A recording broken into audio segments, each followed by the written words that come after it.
नमस्कार। आइए आज आप लोगों को याज्ञवल्क मुनि की कथा सुनाते हैं। महर्षि याज्ञवल्क अपने वैदुष्य के कारण अत्यंत प्रसिद्धि प्राप्त हैं और आप सभी जानते हैं कि ये मिथिला निवासी थे। इनके पिता का नाम देवरात था और ये महाराज जनक के सभा पंडित थे।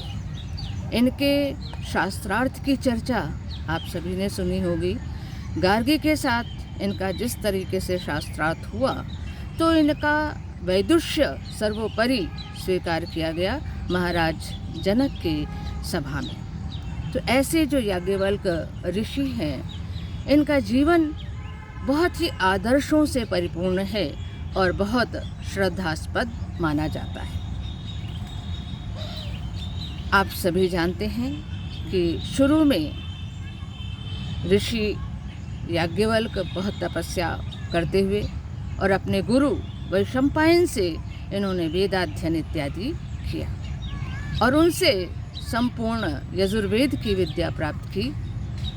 और बहुत इनके गुरु वैशंपायन इनको बहुत ज़्यादा प्यार करते थे।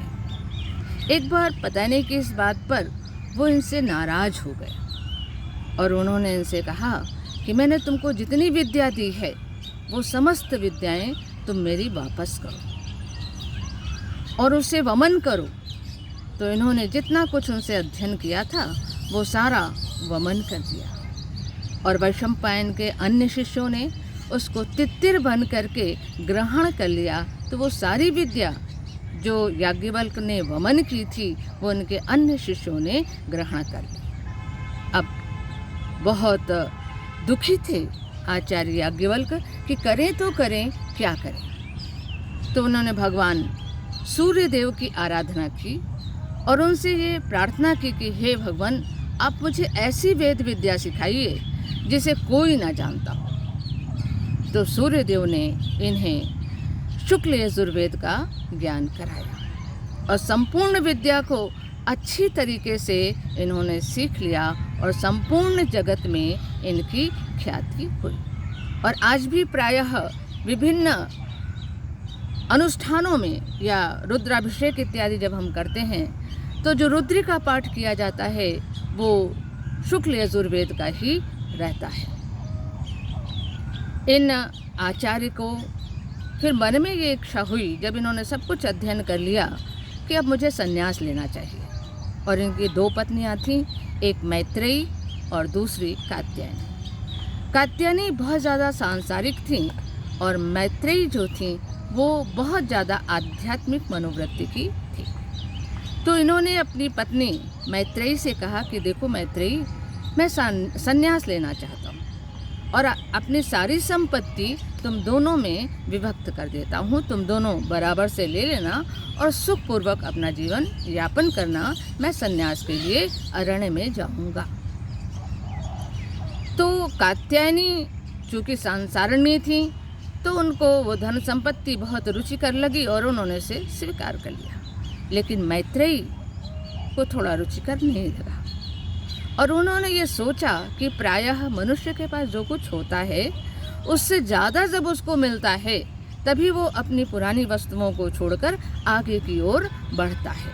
तो ज़रूर ये ऋषिवर जहाँ जाना चाहते हैं, जिस संन्यास को लेना चाहते हैं, ज़रूर इस जीवन से वो उत्कृष्ट होगा, श्रेष्ठ होगा। तो उन्होंने अपने पति से ये निवेदन किया कि हे ऋषिवर, आप ये बताइए कि आप मुझे सारी धन संपत्ति दे रहे हैं तो क्या इससे मुझे अमरत्व प्राप्त होगा? मैं इस जन्म मरण के बंधन से मुक्त हो जाऊंगी? तो उन्होंने कहा नहीं, इससे तो नहीं होगा। ये धन संपत्ति है, तुमको प्राप्त होगी, तुम उसका उपभोग करो। तो उन्होंने कहा ये विद्या मुझे या ये धन संपत्ति मुझे नहीं चाहिए। आप जिस विद्या के लिए गमन करना चाहते हैं उस विद्या का मुझे ज्ञान कराइए।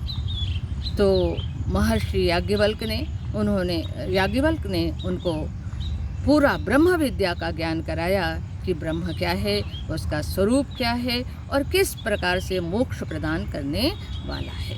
उस विद्या को प्राप्त करके मैत्रेयी बहुत आनंदित हुई और ऋषि अपने संन्यास के लिए अरण्य में चले गए। ये कथा है आचार्य या ऋषिवर याज्ञवल्क्य की। धन्यवाद।